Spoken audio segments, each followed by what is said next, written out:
Hello, I am Scarlett Nolen, President of Truly Nolen America, and today I am here to talk with Justin Bellet, our COO, our Storm Command Center, and BBC's Hurricane Coordinator, aficionado, to talk all things hurricane and how they impact the state of Florida, the Southeast region, and the pest control industry. So I want to go back to 1992.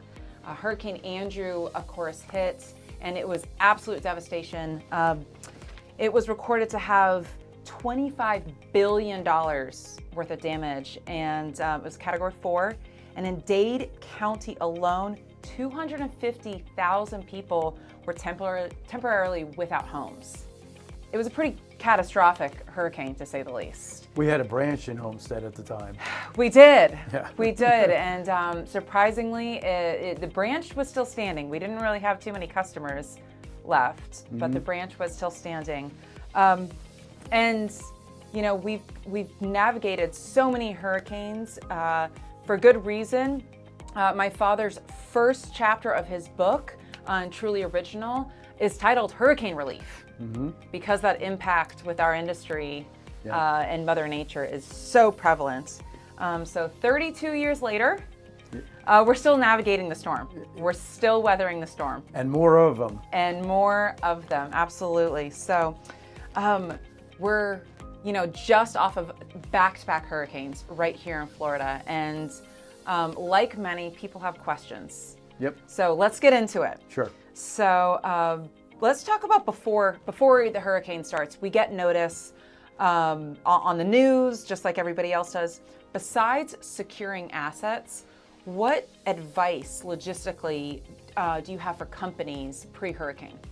I would say it starts off with knowing that you're going to have flexibility with your people. Yep.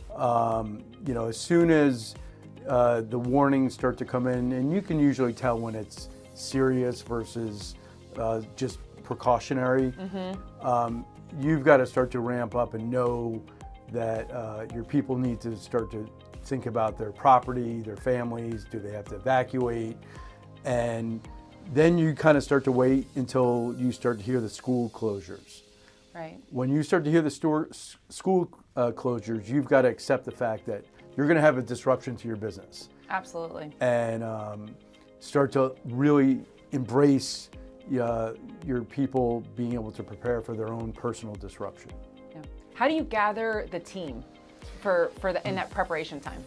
So, you know, we have a lot of protocols that we send out on how to, you know, get prepared, whether it's vehicles, the buildings, and then it gets into establishing communication. Communication throughout the entirety of the event is what, to me, is the top priority. So we establish a first line of communication, a second line, and a third line with all of our team members that we think are going to be impacted. And then we have kind of like our own storm team that we create that are, you know, positioned geographically, that if one person is unavailable, there's a secondary. Everyone knows what their role is, and that storm team kind of like they take on their area of expertise, and it's constant communication. Every 30 to 60 minutes, we're in communication with one another. Really critical to the really critical. Really critical. Yeah. Before, during, and after. Yeah. What have been some of the biggest challenges during hurricane season that you've seen? You know, it really comes down to the amount of issues that are created with your team members. You've got to know that they're trying to, you know, navigate the challenges of their life with a storm or an impending storm, and you've got to keep them in a good headspace. Because if they're not in a good headspace, they can't go out and treat our customers great. And you also have to think about how to keep their income flowing. Sure. And because they may be fighting a personal challenge with a tree in their house, or their house is flooded, but if 2, 3, 4 weeks from now their income is disrupted, you're just adding stress to their lives. After a hurricane, a lot happens. And truly, Nolen, we're typically shoulder to shoulder or just behind our first responders. What are some of the things that you're most proud of in the aftermath of hurricanes that we do for our people?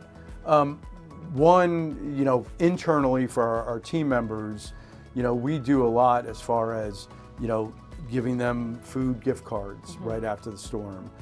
We offer no interest loans to people. We advance PTO time. You and the family, you look at individual situations and you also contribute to their recovery.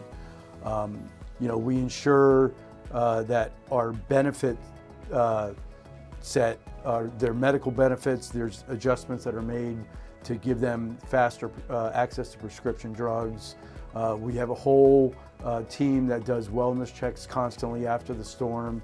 There's a lot of things that we do as far as trying to make sure our team members are in a good place. And then there's the external customer, right? Our actual customers. You have to know that you have to adjust your business for the next 4 to 6 months. You've got to be way more flexible. You have to understand how balances and money is going to kind of get shifted for a little while. And you have to have offerings for the community that serve the community. You can't just go and look at how we're going to go capture revenue, and you've got to be about giving back to the people that are supporting your business. Absolutely. So you're a bug guy. Yep. Been in this business for almost a quarter of a century. Almost. But through your journey, I've noticed you make it your personal mission to really help us weather the storm. This is something that you take on very personally to ensure the safety. Where does that passion or that mission mind come from? So for me, I had the opportunity to work with Truly for quite a while. And as you had mentioned in the first chapter of the book, this was something that he really saw as an opportunity to support the team members of the company. And so because of that, to me, this is part of his legacy. And that's why I kind of own it on my sleeve, is, out of respect for him and the Nolen family. I know how much the Truly cared about this and the family, and that's why I kind of own it. And we all appreciate it, how much you put into it, because it's a lot. So, like I said, almost a quarter of a century into navigating hurricanes. 6 months away. Specifically with Truly Nolen. What have you learned? I learned that first and foremost, take care of your people. Make sure that they're in a good place. And then, you've got to expect that you're going to have some real, from small to large, short-term impacts to your business. But when you think about what is the long-term impact, how you can impact the community that you serve, how you can kind of cement yourself as the provider, because there is going to be a lot of opportunity. When you have a storm that hits, you have a whole new ecosystem for bugs that has to be created. But more importantly, you have billions of dollars that's being pumped into the economy. Whether that's insurance money, however you look at it, people have to spend money right now. And there's a lot of long-term opportunity. So you got to get through the short term. It hurts for a little bit. Absolutely. But once you do, you come out, if you do it right and you serve the community, you come out right on the other end.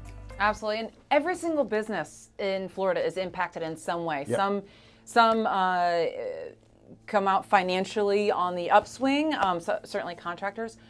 Talk to us specifically, the specifics in the pest control industry. What are we thinking about right now?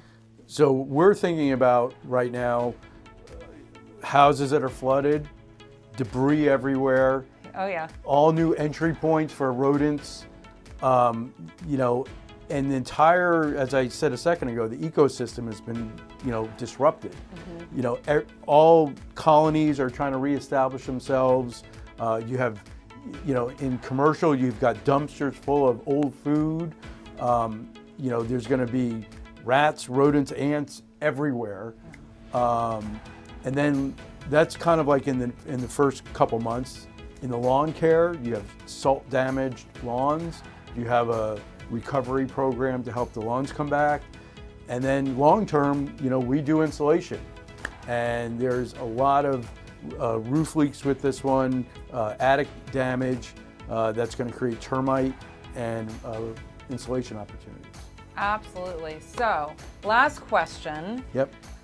Right now, we're just after back-to-back hurricanes between Helene and Milton. I've combined them. Combined. Yeah, they felt like one Yeah. and the same. It felt like one big hurricane. What should leaders be thinking about right now? Right now, it should be, are all your people in a good place? And if not, what do you have to do to get them in a good place? And then, what is your offerings to the community? And you have your short-term recovery offerings, and then what is your long-term strategy on how you're going to serve the community and look for the opportunities to gain business? Absolutely. Well, thank you very much. I'm so glad to have you as our Hurricane Command Center and navigating us through all these storms, because they certainly won't be the last. Yep. And many more to come. So please stay safe out there and see you next time.